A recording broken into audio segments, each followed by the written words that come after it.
Bog ne vara, niti prevaren može biti. I samo jedna istina o Bogu. Mi kršćani imamo jednu predivnu privilegiju da nam o Bogu govori Bog osobno. Ja sam jučer bio u jednom razgovoru i pitam jednu osobu, što mislite, su li sve vjere, religije iste?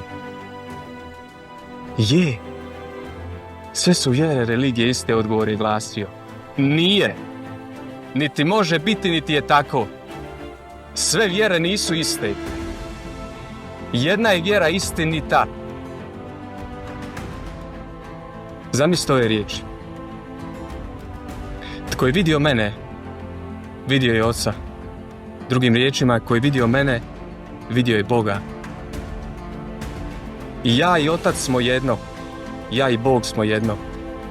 Prije nego što je Abraham postao ja jesam, iste one riječi upotrebljava koje Mojsije čuje na brdu.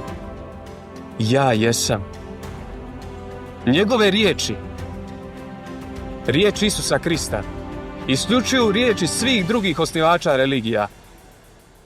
Bili mi toga svjesni ili nesvjesni, jedan je Bog.